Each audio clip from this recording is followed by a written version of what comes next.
All right, everybody. Good evening. This is now workshop number 19, which is the night of the 9th of Kislev. So it's or the Tet Kislev. And as a result, it's Tashin Pehe, which whatever it is, December 9th, 10th, something like that. And I'm entitling this thing the miracle of finding the flask of oil. Now, as we know, Chanukah is coming up in what, a couple weeks? Not even, right? Yeah, about 2 weeks.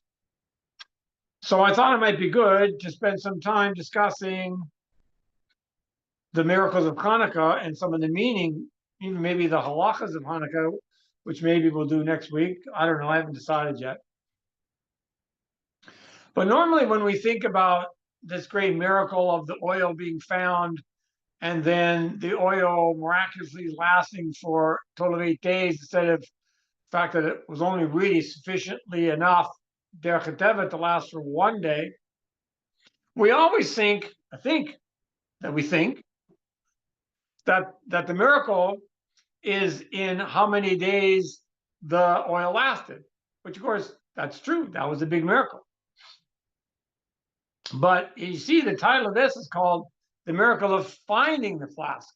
There are many different nisim, many different miracles that took place all in and around this festival of Chanukah. So what I want to do tonight is not focus on the normal stuff, because I think you can read that stuff elsewhere, but rather to try to focus on something a little bit different, which is something actually, quite frankly, Rabbi Nachman brings out and also Rabbi Natan brings out, both in Likutei Moharan and in Likutei Halachot, this amazing aspect of actually finding the oil. How were they able? What was going on? What's the secret really behind this great gift and this miracle, the fact that they found oil in the first place after the Greeks came in and really, they ruined everything. They made everything defiled, right? They made everything tameh. And yet, no, not everything. There was this flask, it was hidden away, nobody knew where it was, and all of a sudden they found it. That was a nace. And I'd like to explain a little bit of the background, the spiritual mechanics, to use the phrase that now we've used a few times, the spiritual mechanics behind that physical event of finding the flask. All right, so we have our notes, and we're going to begin with the pasuk in Bamidbar, chapter 8, verse 2, which is the following. So Hashem is speaking to Moshe Rabbeinu.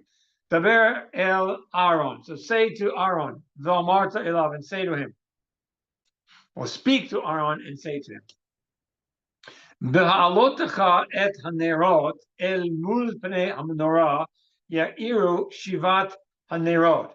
So when you light the lights, the candles of the menorah, the 7 lights should illuminate opposite the front of the menorah. And the choice of the word that Hashem used to describe lighting a menorah is behalotecha, which is a bit of a strange word, because you would have expected, you can see the root of that is aliyah, which means to go up. Normally, you would have thought Hashem could use a word with the root lahadlik, to light. He didn't say that. He said this word bahalotecha, to cause to rise up. So Rashi points out about that. That's in your next comment there. Rashi says, this is what Rashi does. He notices unusual, strange things that you should ask questions yourself about. And oftentimes he sort of hops those questions and basically co-opts the answer for you so you can look up and see what he's actually talking about. If you read a Rashi, like, why is he writing that? It's probably because you didn't understand the question that should have come to mind. But this one is kind of an obvious one. What is the purpose of this strange word? So he tells us, Shitzarit lahadlik, he says the word lahadlik, ad shitehe shall have it ola, there it is there, that's the word ola, goes up, me'alea. You're supposed to light it so that the flame just goes up on its own.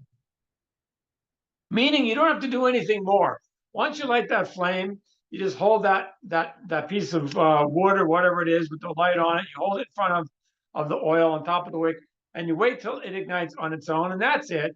And then the wick and the oil should be sufficiently clean and pure and beautiful that you won't have to like jiggle with it, make sure that enough oil gets in there and jerk around with it after that. It's going to light, and the oil is going to go up on its own, and the flame is going to go up on its own. You don't have to do anything. So this is what Rabbi Nachman is coming to explain in a great amount of detail in Likutei Moharan Chaf Aleph, which is Torah number 21. Now, it's a very long Torah, and there's no way I'm going to take time to go through the whole thing. I decided to cut pieces out of it, and for the good and for the bad, because, is it really fair to cut pieces out of this long, long teaching? And so the answer is no, it's not really fair to Rabbi Nachman. But on the other hand, sometimes it gets too deep to go into it in excruciating detail. Like we spent 5 classes just going through Likutei Moharan Torah Aleph, which was really like just a little over 2.5 pages. And this is longer than that. So there's no way we're going to go through the whole thing. It'll be next Sukkot by the time we get the whole thing done. So that's not going to work. All right. Anyway, so it's a beautiful Torah. If you want to learn it on your own, you can go to Sefaria and you can read an English translation of it. You can buy books that BRI publishes, actually, the Breslov Research Institute. They have a whole series on Likutei Moharan, these big black books that are also Hebrew and English with commentary. If you're not super skilled in Hebrew, you can use English sources. They are available. Anyway, we're just going to go through parts of it that are trying to maintain a certain thread. All right. So the very beginning of Likutei Moharan Chaf Aleph 21 in Aleph, which is the very, very, very beginning of it, it says the following. It says Pirka Revi'ah the Sifra Ditzniuta. That means, this is like Aramaic here, means the 4th chapter in the Sefer, in the hidden Sefer. What is the hidden Sefer? The hidden Sefer, the hidden book, as I wrote it in there for you, is a portion of the Zohar, Parshas Truma, which is a very, very deep, some say it's one of the deepest parts of the Zohar. Very, very complex and very difficult to understand for most of us. So it's kind of strange that I'm going to give us a class on something that's in the Sifra Ditzniuta. But Rabbi Nachman is going to explain it. So this is good. So what does it say? It says, Atika Tamir Ustim. Now that's all that Rabbi Nachman quotes in Likutei Moharan. If you actually look up the text of Likutei Moharan, you go to Safari or go to a book, if you have it at home, and look up Likutei Moharan 21, and you see the beginning. All that Rabbi Nachman says there is Atika Tamir Ustim. Okay, very nice. What's that supposed to mean? Well, again, like the way Rabbi Nachman writes and teaches, he expects us to know a whole lot more than most of us today know. So you have to go to the source, the original source, and oftentimes get the rest of the quote, which is what I put in square brackets for you. So, and I'm going to translate it in a second. So anyway, the rest of the quote says, Zera the anpin, idgalia velo idgalia. Now, I even added a second parenthetical brackets inside of my square brackets to tell you what this phrase Zera the anpin is referring to, and we're going to get to it. But in Rabbi Nachman's terminology coming down later, he calls it shefa Eloki, meaning a godly influx. Really, it means divine seichel in its simplest way. Godly seichel, godly intelligence. So what does this mean? Atika Timir Ustim. So Atika Kadisha is a very, very high aspect up in the upper worlds, keep it simple, in Keter, in the crown, in the sphere of crown, in Keter, way up high, you might say, in the mind of Hashem. And it's Timir Esteem. It's completely hidden and sealed off from us. We have no connection whatsoever to being able to attain the seichel and the wisdom and the chokhmah that Hashem has in this aspect way up above called Atika. That's completely off bounds to us in this world today. So that's it. There's nothing we can do about it. But then he says, Zir the Anpin, which is Zir Anpin, which we've heard of Zir Anpin. That's a lower level from Keter. In other words, the Chokhmah that's in Zira, that's in Zira, but even in the upper world of Atzilut, he says is eat Galia below eat Galia. What does it mean? It means that it's revealed and it's not revealed.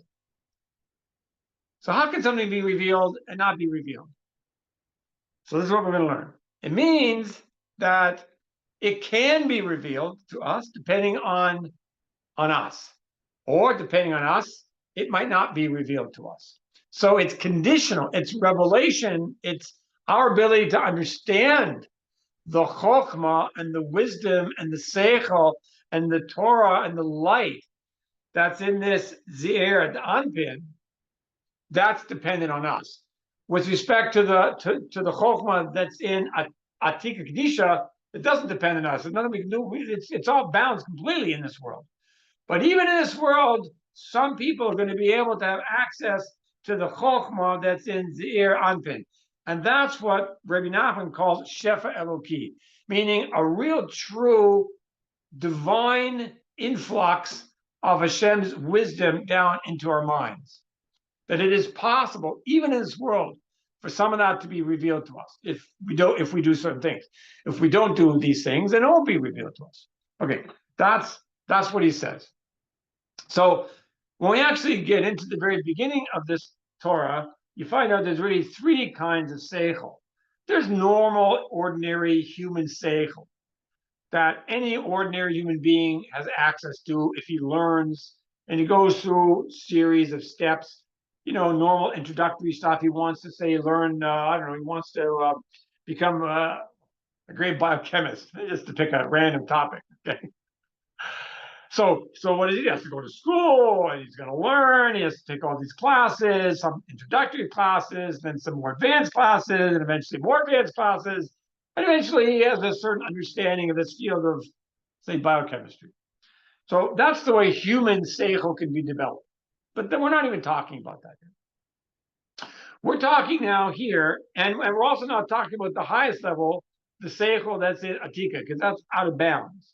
We're talking about this middle level of seichel, which is revealed and not revealed. This is what we want to focus on today.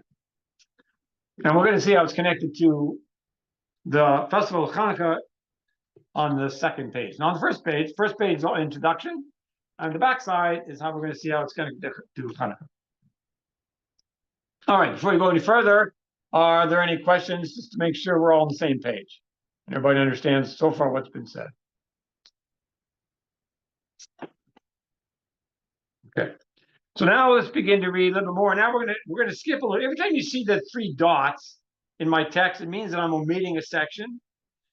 Okay, so we're omitting a little bit of the section in Ot Aleph, and now we're going down to the next subsection, which is Likutei Moharan Chaf Aleph 21 Ot Beit. And this is what it says. Aval lahagia lebechinat shefa Eloki. So this is now, how can we achieve, how can we reach, how can we attain, how can we understand this really transcendent knowledge, which is not normally accessible to mankind? How is it even possible? It's impossible to come to this. Ella, meaning that it is possible. Shekadesh, we have to sanctify et piv, his one's mouth, v'chotmo, one's nose, ve'enav, and his eyes, ve'oznav, and his ears. So if we learn, we're going to explain this. If we learn to sanctify these seven, I'll call them orifices of our face, our mouth, our two nostrils of our nose, our two eyes, and our two ears, that's seven. If we learn to sanctify them, then what he's revealing to us here in a very beautiful way is then we will be able to, we'll be zocha, we will merit to be able to attain and to understand, to begin to have some of this seichel Eloki become revealed to us in a completely supernatural way. Let's go on. Ve'hen hein mi'irin lo shefa Eloki anischala. This is what he said.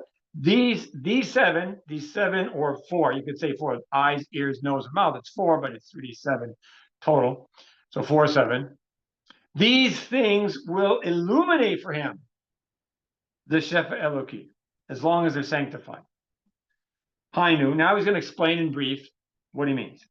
Shenishmor et atzmo milhotzi sheker mipi. That's the first one. You have to protect and guard your mouth. That nothing comes out of your mouth that's false. No sheker, no falsehood. We speak the truth. We speak emet.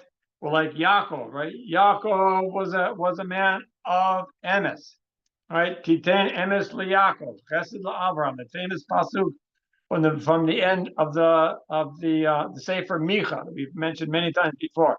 Hashem gave to Yaakov this tremendous attribute of emes. So, in other words, no sheker. There's a whole separate question. How is it possible that he could deceive when he's only supposed to speak a truth? So I wrote about that in this past week's issue of the Shoemaker. And if you want to go back and read that in this context, it might be useful for you. But I don't want to go into it tonight. But that's guarding our mouth and sanctifying our mouth so we don't speak sheker. Another way to put it is you don't speak lashon hara. Like lashon hara has become a very, I would say, popular mitzvah. I mean, to avoid lashon hara, but it's certainly been because of the tremendous work and Mesiras Nefesh of the Chofetz Chaim that it's become widespread knowledge in the Jewish community that we need to be very careful about lashon hara. And this is a very good thing. And this is this. This is this. We learn to protect our mouth. Like we say at the end of Shemona Esrei, Elokai nitzur l'shoni me'ra, guard my lips from evil. Medaber mirma, from speaking deceit. So this is the same thing here. All right, that's number one. Number two, going on, v'elo yirat shemaim. He has to have the fear of heaven. What's that got to do with anything? Shehu b'chinat chotem. That means, what does a nose have to do with the fear of heaven? So he brings out a pasuk. B'chinat here in Yeshayahu chapter 11, verse 3, referring to Mashiach. It says, "V'haricho b'yirat Hashem." This is a famous pasuk a lot of people bring up that Mashiach will be able to like sniff things out. We even say that in English. Somebody can sniff it out. He has a certain sense about him. He can sniff out the truth. This is this aspect. V'haricho b'yirat Hashem. What is it that enables Mashiach to be able to sniff out the matter, to be able to judge a matter, to find out whether somebody is guilty or not guilty, or whatever the situation is when things are hidden and they can't even be figured out in normal court? He can sense it. He can be able to smell it out through his nose, kilo, which means through his fear of heaven. The fear of heaven is what is produced in somebody who works on sanctifying their nose. Okay, and that's really what it means. It's not love. We talked about this before. Love is something that you need when you want to do a mitzvah. And yira is what we need when you want to prevent yourself from doing what you're not supposed to do. Right? So love is required for a positive mitzvah, for a mitzvah daseh, and yira is necessary for a lo taseh, because there's nothing to do except not to do. That's not an aspect of love. That's an aspect of yira. As a side point, Nadav and Abihu ran straight in, and they were in love with Hashem. It's a great thing. They had such love, but they got burned up because they didn't have any yira. Well, they had yira, but not sufficient yira to match that kind of love they had. So they weren't able to hold themselves back. On another level, we talked about this before as well, this aspect of ratzo v'shov, ascending and descending, entering and exiting. And entering or having an aliyah is an aspect of ahava. And having a yerida, returning, the aspect of shov, that requires yira. And you have to have both, up and down, up and down. That's all of life, is up and down, up and down, up and down, up and down. So he's saying it to us here that this aspect of being able to come down and maintain oneself in that coming down and not to violate any lotas. That is an aspect of yira, and that is connected to the bechina, to the aspect of the nose. All right. Number 3, going on. V'yihu lo emunat chachamim. You have to have faith or emuna in our sages. Where does that come from? Hatalui bo udnin. It's dependent on the ear. Udnin is Aramaic for ears. And he brings down a little bit of a passage from Mishlei, chapter 22, verse 17. Shema divrei chachamim. Listen to the words, to the dibor, to the speech of the sages. And so that's an aspect of having emunah. And it's a, people think, well, I don't need to believe in Hashem. I don't need to believe in the chachamim. I don't need to believe in the tzaddikim. I believe in Hashem. Well, there's a pasuk we say this every single morning at the beginning of the Shir Shel Yam, that Bnei Yisrael were saved, i.e. the sea split, and they were able to go right through because they had emunah in Hashem and in Moshe Avdo. That's what the pasuk says. In other words, it's not sufficient just to have emunah in Hashem. Yeah, we have to learn to have emunah in Hashem and in Moshe Avdo. And we learned many times before, the Moshe Avdo is this great, amazing soul of the ultimate tzaddik of all the worlds, the tzaddik Yisod Olam, who's the foundation of the world. And really, in a sense, all tzaddikim have an aspect of this soul, and they all have an aspect of Moshe Rabbeinu. You read in the Gemara different places where different chachamim called other chachamim by the name of Moshe. The names weren't Moshe, but they were called Moshe, because they realized that there's an aspect of the soul of Moshe Rabbeinu in all these great tzaddikim. And that's why we have to learn to have emunah in Hashem and in Moshe Avdo, which is what he's saying here. There's this aspect of emunat chachamim. This actually comes down in the Shulchan Aruch. I didn't bring you all the sources, but you can look it up if you're interested in. But it's actually a halacha that we have to have emunah in the sages. And that's ears, because you have to listen to what they say and believe it. Okay, that's number 3. And number 4, the yatzin, in order to close his eyes, meirot bara, and he has to close his eyes from seeing bad, from seeing evil, from seeing things that are totally inappropriate. And that's how he sanctifies all the 7 orifices, all the 7 holes, kilu, of his face, or these 4 aspects: ears, eyes, nose, and mouth. If we learn to do that, Rabbi Nachman is telling us that we will then be zoch, we will merit to receive. We didn't do it ourselves. It's not like we can go in a book and learn this. We just work on sanctifying our own life. We guard our eyes, we guard our mouth, we learn to believe in the sages, right? We don't speak lashon hara, we keep careful what we say. We work on ourselves, and then automatically, without any effort on our part, like Rashi says about the lights on menorah, shetzarich lahadlik ad shetehe shel heved ola me alea. It just goes up on its own. There's no effort. This is the aspect of seichel Eloki. You can't go into a book. You can read all the books you want.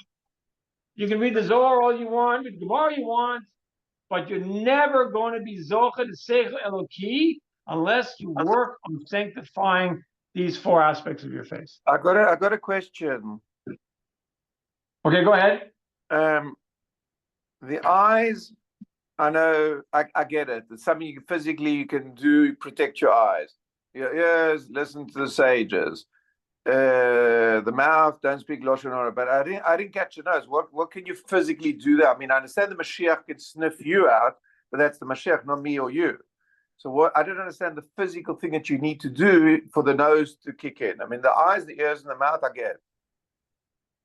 I couldn't relate to the nose thing. Yeah, very good point. Very good point. I'd have to think more deeply about that, because it's a great point. And I'm gonna have to come back with you now. Okay. Because I think that requires a whole separate. It's much more fuzzy. Like, you're right. The idea of yira is a much more fuzzy sensation, and so I think it requires a little bit more of an explanation. So I'd like just to say, let me just put it aside and say, good question. and we'll have to come back to it. Okay. Okay. Okay. Okay, we'll go on. Ki hein hein hamaorin et shefa Eloki. These four aspects, or these seven aspects, will illuminate for the person this shefa Eloki, lavo, in order for it to come. Ki hapeh v'chotem v'einayim v'oznaim, all these four, the mouth and the nose and the eyes and the ears, taluyim b'moach. Now he's added a new concept. Actually, let's read the next bit. V'hein ma'orim et the moach. Now, he just said something that seems a contradiction. On the one hand, he says that these four, what are they, like sensory organs, they are dependent on the brain. And then he says, and they illuminate the brain. So if they illuminate the brain, it seems like he's saying the brain is dependent on them. And yet, on the other hand, but first he said that they are dependent on the brain. And so you put the two aspects together and you really have like a cycle. You have one aspect, which is the fact that the brain leads to those, and you have those that lead back to the brain. So it's a, what is it? Yeah, it's a positive feedback mechanism. The more that we sanctify our sensory organs and we purify them, the more that the brain is purified. So in a sense, the brain becomes illuminated by them. And then as a result of the brain becoming more and more purified, and we have much more purified machshavot, much more purified thoughts, as a result of that, therefore now we're able to more easily, better, sanctify our organs because we're more aware of it. So it kind of goes a circular flow. The more we strengthen one, we strengthen the other one. It's a circular flow. Yeah, circular flow. Okay. Now there's three dots. That tells you that I'm skipping a little bit. The hein shivat hanero. Now he's connecting this to, like, explicitly to the seven lights of the menorah. These are the seven candles, or the seven lights. Ki peh, that's one. Train nukba chotama, the two nostrils of the nose. Utrain einin, and the two eyes. Utrain udnin, and the two ears. That's seven. Hem bechinat shivat hanero. They're an aspect of the seven lights of the menorah. Umanarta, which is the menorah, da resha, and the menorah itself is the head. Hainu hamoach, which is the same thing hidden as saying the brain. So you have the menorah with all of the seven. The menorah itself is the moach, which is inside the head. And on top of that, ki'ilu, that's like dependent upon it, right? That extend out of the brain, all these seven sensory organs, which are the lights. And what are the lights supposed to do? Let's read the next little bit. Upnei ha-menorah. That's the way they're supposed. Remember, we were at the very, very beginning. Go to the very top pasuk. At the end, it says that those lights are supposed to be illuminating el mu pnei ha-menorah. They're supposed to be facing the middle and slightly to the front. They're supposed to give light to the very front of the menorah and shine the light in front of it, but toward the middle, because it has to illuminate that area. And this is what he's telling us here, and that is Hainu shefa Eloki. This is a very deep concept. I don't think it's intellectually too complicated to understand, but to really fully grasp it at its depth is, it's beyond me. The fact of the matter is that Hashem's shefa comes down to us through his holy menorah. We say this in the morning, at least the men do, when we put on our tefillin. What do we say?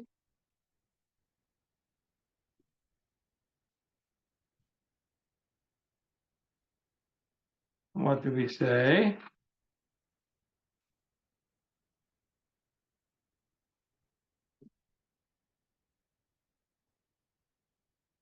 Somewhere in here. I don't know where's in the book because I don't really use it.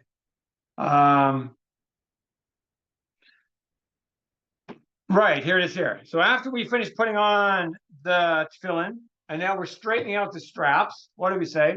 Umechokmataka elyon ta'tziolai, umibinataka tibineni. That's from both Chokhmah and Bina. So Chokhmah on the right, Bina on the left. Uvachastaka tagdiolai, and Chesed in the middle. Ubegevurataka tatzmid oivai v'kamai. So we want all our enemies to be destroyed, which is not like physical enemies necessarily, but spiritual enemies. And then he says, V'shemen hatov tarik al shiv'a kenei hamenorah. The oil, the good oil that it comes out, let it pour out from the seven, the seven candlesticks, the seven, I don't know the right word to translate, sticks. Somebody come up with a better translation. The Shiva Kanei HaMenorah. Lashpia tuvacha le briotecha, to bring out a shefa, is what we're talking about, to bring out this chef, this good, your good shefa of goodness to the whole world, the entire creation. So we mention this concept every single morning. We may not pay attention to it so well, but this is what we say. In other words, Hashem's goodness, his shefa, comes to the whole world through this upper godly menorah that's way up in the highest worlds. And the physical menorah down here is not just, but it's the physical manifestation of a menorah which is up in Shemayim, the highest of all the levels. And Hashem's goodness comes down as shefa through those seven pipes. And this is what he's talking about here. But it can only come through the sanctification, so that our eyes, nose, mouth, and lips can literally shine, can be lit up with Hashem's. If I'm understand correctly, in the same way as those seven branches of that menorah face into the middle, so those seven orifices by us face in towards the moach, the brain, right? Yeah. And I think that's what he means. But he also seems to say, if you look at the last couple of words here in the paragraph we just read, he says, Upanei HaMenorah, he says, Hainu shefa Eloki. In other words, there's something about, like, and I think we're going to get to this. Those lights are actually shining, yes, toward the middle, okay, which is the head, which is the moach, but it's not the moach. It's a little bit in front of the moach. In other words, it's not actually in the moach. It's like outside the moach. But these seven senses of us, when they are sanctified, give illumination to that and bring that illumination literally in. This is what he's going to talk about next, which we're going to get to here in a minute, which I think will answer your question more directly in this concept of what's called the makif. So let me just introduce us to this idea of what is a makif, or what he calls makifim. Because we also see this also in many other aspects in our world, even in simple life. Many times in life, you are aware that there's some kind of knowledge or understanding, quote, above you, and you can maybe like see it, but you can't grasp it. You know it's there, but it's not in you yet. It's like it's just hovering above you. It surrounds you. This is the aspect of makif, which means to surround. And I think this is what he's talking about here when he says that these seven lights are actually pointing el mul penei hamenorah. They're actually pointing toward the front of the center, not just to the center. They're not just pointing directly this way. They're pointing frontward and center. So they're going toward the center, which is the head, which is the moach, and then, but also in front of it, meaning it's disconnected somewhat still. So this is an idea why oftentimes we have to be very careful with this idea of makifim. Now, there's an infinite level of makifim, because as soon as, let's say that you're aware of that there's something up there and you're reaching for it, you know it's there, you can even kind of see it, but you just don't get it yet. That's called a makif. At some point, you may be zocha to having that makif become internalized inside you. And now you like got it. It's now part of you and you understand it well. But at first, you didn't understand it well. It was like just kind of hovering above you. It was like in your keter. It was above your head. Now, when we're zocha to a certain makif, and that makif comes down to us,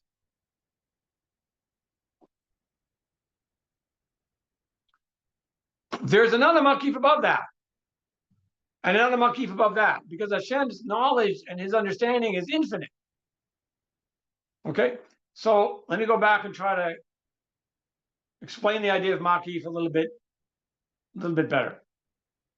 Have you ever tried to understand, like even what I'm saying? Have you ever tried to understand something that somebody's saying, and you hear the words, and you kind of got a bit of a sort of a grasp of what they're saying, but you don't really like own it? It's not really part of you, hasn't become internalized in you yet, but you know that it's there. That's a makif. That's a makif. It's not inside your brain. You don't own that yet. It's not part of you. It's not panemius. It's just still it's external. It's an aspect of the chitzoniot. It's out there. You see it. You know it exists, but you just don't quite get it.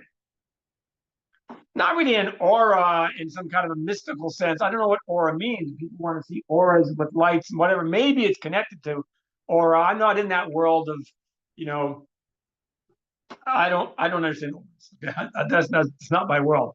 That's not to say that it's not connected to the idea of aura, but I think I don't know. Okay, Chava, I don't know about the idea of aura. That's more like supernatural, mystical stuff, which I don't know anything about. So I don't want to go there. But you may be right. So what happens as we learn is knowledge, okay, chokmah, wisdom, seichel, that is just above our grasp, that we don't quite get, is called a makif. It's called a makif. Eventually, if we continue to work on ourselves, that which was initially above our grasp will become within our grasp. That's an internalization of the makif. Now, as soon as that happens, what happened above you? Well, the second layer of makif, let's say this was the first makif, and all of a sudden now you understand it. So it's now inside you. So this one up here, which was you didn't even know existed before, now drops down. It's still above you, but now you see it sort of, but you don't get it yet either. Right? And then eventually you'll be open to that. And then the one that was above that one comes down, and on and on and on it goes endlessly. But there's never an end to this because Hashem's chokhmah and his seichel is literally infinite. So there's no end to these layers. Think of them as like concentric circles, right? Of layer upon layer upon layer of deeper and deeper and deeper and deeper understanding that slowly you begin to grasp, provided that we work on our kedusha. Let me just take a second here to look at some of these comments that come flying out of this one. So I'm going to read these out loud. Okay, I saw that one. This one's long, but I couldn't quite grasp it quickly. And this intellect is synonymous with the concept of encircling. It does not enter within the mind. Yeah, that's right. Rather, it surrounds it from without, right? And the inner intellect received its vitality from this transcendent. Well, that seems pretty sophisticated language. Oh, from Spherian. Okay, fine. Aura, says Chava, it's only a word. I know that remotely resembles the makif, maybe. Yeah, so I don't know either about aura, but it's certainly analogous to the idea of an aura. From what I understand, that an aura is just like, you know, unseeable light that sort of surrounds people. You might say even like infrared light, infrared, the heat that is given off of a person. Cameras can pick up that. Like you don't see my heat emanating from me right now, for example. So in a sense, that's also like a type of a makif that's surrounding me. It's not part of me, it's emanating, but that's emanating from me. This is a makif is something that doesn't emanate from me, something that emanates from Hashem, coming down the other direction. Okay. All right, so that's, I know, so ultraviolet, we don't really give off ultraviolet light, but again, just as far as light that cannot be seen. Makif is light that you are aware of its presence, meaning light, meaning chokhmah, understanding. You're aware that it's there. You're trying to grasp it, but you just don't get it. Like some of you trying to grasp just the idea of makif. To you, that's a makif. Right? To others of you, it's not a makif. You've already internalized it. Eventually, those of you who are still grasping, what is this thing called? Eventually, that concept itself will be inside your brain, and you'll understand it. Okay, so that itself is actually the maki for some of you. All right, so that is an introduction. I think this is why Rabbi Nachman says that the lights point toward the front of the menorah.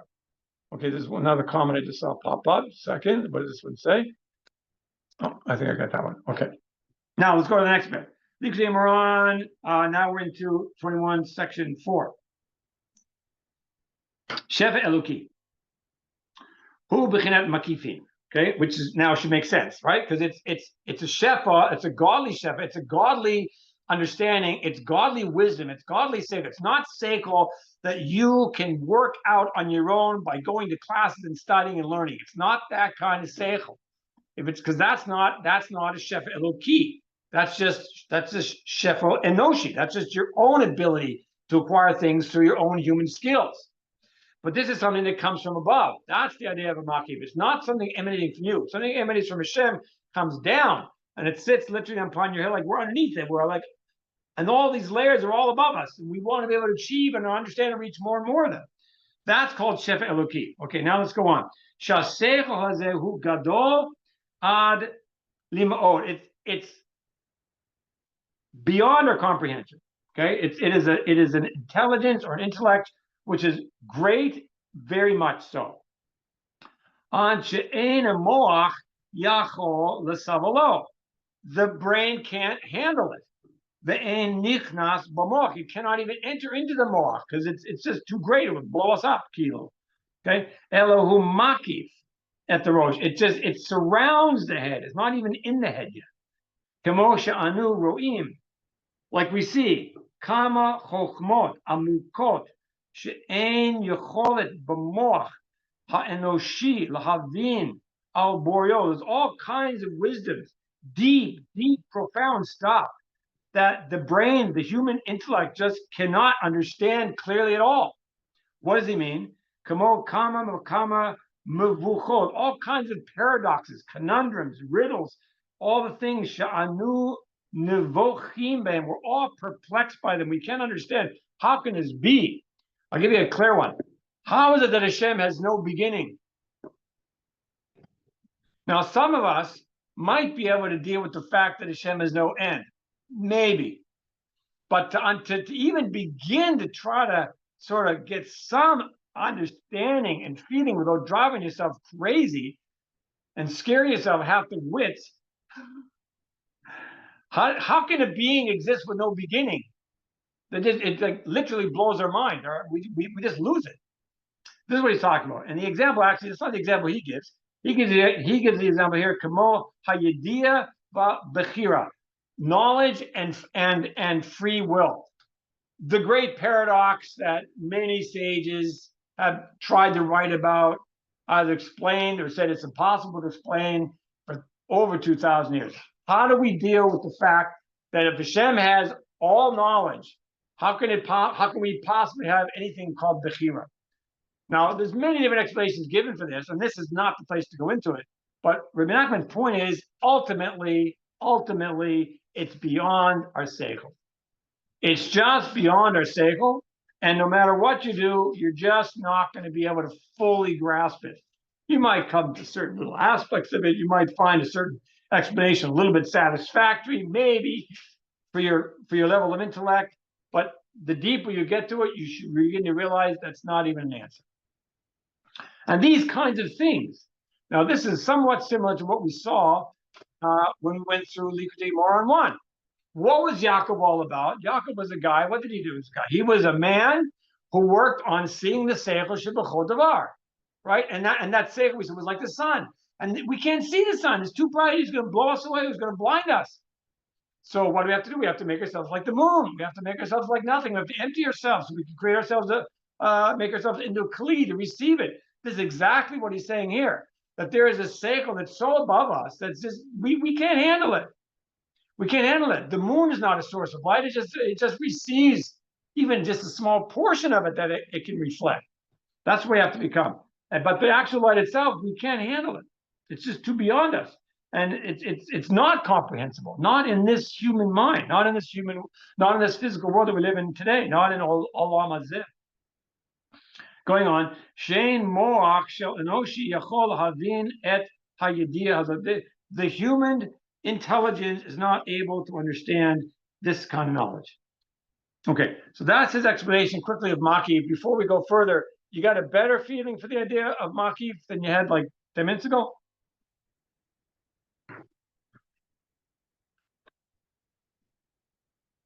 Okay, nobody's saying anything, so I'll take the silence as thumbs up. Yes, I hope so. There's a comment in the second Brachos, page 17, that says the following, and talking about the future. Okay, thank you, all right. Talking about the future and the future world, i.e. Olam Haba, the Gemara explains a little bit, very cryptically, a description of what the tzaddikim will be experiencing. Okay, good. Maybe it's good. Maybe is a step in the right direction above no, no clue. So I was like, maybe that's an advance. Okay. Anyway, what does the Gemara say? The Gemara says, El tzadikim yoshvim. How is the world to come? The Olam Haba described. It's described like this: tzadikim sit, va'atrotehem berashehem, and their crowns are in their head. Venenim miziz hashchina, and they just bask in the pleasure, right, of the shining splendor of the Shekhinah. Now, for most of you, that doesn't sound like a very interesting eternal future. You're sitting around with a crown stuck in your head. But the Gemara says, what do you mean the crown is in their head? It should say the crown is on their head, top of their head. And no, the crown is in their head. Because this is exactly what it's saying here. Today, for the most part, our crown is on top of our head. It's the makif, it's the keter, it's above our head. It's the sphere of keter, right? We always talk about this, we always have chokhmah bina, and das. Great. But there's always this one above it, keter, which we don't talk about much. Why not? Because it's above us. It's the keter. It's above us. It's not in our head. It's the makif. It's a crown that sits on top of our head. But in the world to come, in the future world, tzaddikim will be able to sit, i.e. they're not have to work and labor like in this world. And what's going to happen? Their crowns, the keter, will be above their head. It'll be in their head. In other words, all these makifim that they struggle to understand, that were beyond their understanding, beyond their comprehension, they will now understand. All these paradoxes will be clear to them. They'll realize they weren't paradoxes at all. Just that seichel and that knowledge was beyond human comprehension in this world of Asiya. And that's what we started with when it said Atika Timir Ustim. That the knowledge in Atika, which is part of Keter, that's the makif, is completely hidden, incomprehensible. But in the future, it will be in our heads. We will have gained comprehension of it. I want to ask you a question before you go on. So when you spoke about Datika, that seemed to be like within the mind of Hashem. That's like a higher sphere altogether. What you spoke about, the makif, is like, as we were trying to understand now, is certain concepts that we cannot grasp yet, and they're just above us, and eventually we will understand it. So then I can understand in Tid Lavo that those concepts will be able to understand. But I thought, well, it sounded like what you're saying earlier today, is this Atika is like Hashem. It's like it's a whole different madrega altogether. How are we going to ever understand what's in Hashem's mind? That's exactly the whole point. As everything emanates from Hashem's mind. So first of all, Atika is an aspect of Keter, okay? And so it is a very, very high level right now of hidden wisdom. We call it organus, right? You've heard that expression, organus, right? Which is the hidden light, the orb of Mashiach, what do you call it? The 50th gate. Well, however you want to call it. It's right now beyond our comprehension. It's part of Atika. It's in Hashem's mind, way, way up above everything. Now, Hashem wants to pour out that wisdom upon us. So we are made in his image. So even as Hashem has all these aspects, Kilu, or he created these aspects as a manifestation of himself so we could relate to him, those aspects descend all the way down from the highest worlds down to the lowest worlds, all the way down to us. We are what's that phrase? We're a microcosm of Hakadosh Baruch Hu, right? We're made in the Tselem Eloki, literally.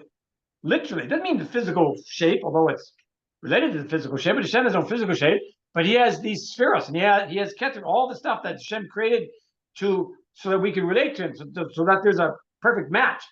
So when we speak of one at Hashem's level, it's chokhmah that can literally come down from Hashem into us because we match him, or he created us to match him, so that there's a one-on-one correspondence.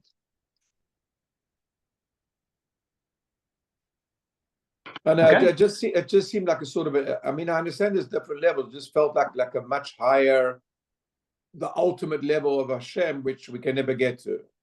No, Atika is not the ultimate level of Hashem. There's even higher and higher and higher and higher. Hashem is infinite. Hashem is beyond all comprehension. When we're talking here about Atika, it's very, very high level. But even in Atika, there's higher and higher levels than even Atika. So, Hashem is no end. Hashem is completely infinite. Don't get wrapped up in all the infinite, nuances of the Kabbalah of Hashem, which I don't want to go into because people can get lost there. The main thing is to realize that even as Hashem has chokhmah and seichel in, quote, his own keter, kilu, that which is beyond us, it is a makif to us. In the future, that chokhmah can be descended into our minds, and i.e. the keter can actually come into a conscious mind, as opposed to just being outside of our conscious mind. Let me ask you a different question, but surely, I mean, not everybody with the different levels of tzaddikim, or whatever you want to call it, when they get up, the end of days, not everybody would be privy to the same amount of information. I suppose it's like what you've worked on yourself here in this will give you a different level of perspective when you get up there. I can't imagine that everybody is privy to that highest levels. Every tzaddik is rewarded according to his efforts that he made down here. And those who didn't put a lot of effort will not receive as great a reward. That's plain. But that doesn't mean that therefore even those at the, quote, lowest levels are still not receiving makifim from Atika, which is beyond comprehension. We can't even begin to comprehend the kind of light that's going to be literally inside of people's, quote, heads at that time. But it's still many, many levels. And the many sources talk about how one tzaddik's, his canopy literally will burn another one below him. These are very kind of scary and very difficult concepts to discuss, which again, we've almost basically covered an hour, so we're gonna have to stop, which is a bit of a shame. But we're gonna have to continue this next time. But we have to be very careful not to allow all the different connections which exist to distract us from a certain flow. Okay, so because many questions can keep being added to all this, and they're all good questions. Okay, so I think it's probably pretty close to 7 o'clock. So what I'm going to do now, because there's no way we're going to cover the next little bit in 3 minutes. It wouldn't be fair to be not done.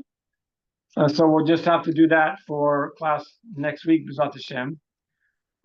So with that, we'll kind of call it, I think, a night. Let's see. Any questions is one thing here.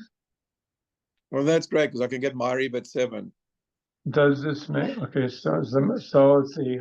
Hava writes in here, says, what you are saying sounds like the makif and the aura are the same sort of thing, but on different levels. The aura can reflect the evil as well as the good in a person, whereas the makif is completely pure. Does this make sense? Also, maybe we will rise to the keter rather than lowering. No, so this is what I was trying to explain. The makif is not some That's why I don't like the analogy or even discussing of an aura. The aura is something that emanates from a person. At least what I understand, people talk about aura. An aura is something that comes from a person and it surrounds the person. In that sense, you might call it a makif because it surrounds. But that's not the makif we're talking about here. Here we're talking about a makif that surrounds a person as seichel, not as some kind of physical or supernatural manifestation of the person, right? So this is a seichel that, in a sense, surrounds his brain, just like the light of the menorah is in front of the menorah. It's not. It's in front of it. It's not the menorah. It's in front of the menorah. It's something that emanates from Hashem, not from us. So I don't think it's appropriate to analogize the makif as a spiritual principle of Hashem's chokhmah to the idea known commonly in this world as aura, and therefore, yes, it is something that is lowered ki'ilu into our heads because that's what it is. When you grasp something, what are you doing? You're grasping it, and in a sense, you're pulling it down into your own comprehension. That's why you say, "I grasp it." Right? You don't say, I like raise myself up. You even in the language itself, you're saying, I got it, I grasp it, I understand it, meaning that which was above us has now been placed into the innerness of our own minds. Okay, so hopefully that clarified that. Okay, good. Chavis is good, and I think that should. Any last comments? Okay. So, B'ezrat Hashem, I have not forgotten also the question about Yira. That's something that maybe I can write as a separate post. Maybe we'll see in the WhatsApp. We'll have to see how I'll answer that question. But it is a good question. It does need an answer. But until next time, then have yourself a great week. Take a chance to review this. I think it's worth it because that way also will help you understand where we're going to go next. Okay. Thanks, everybody's contribution. It was great. Take good care.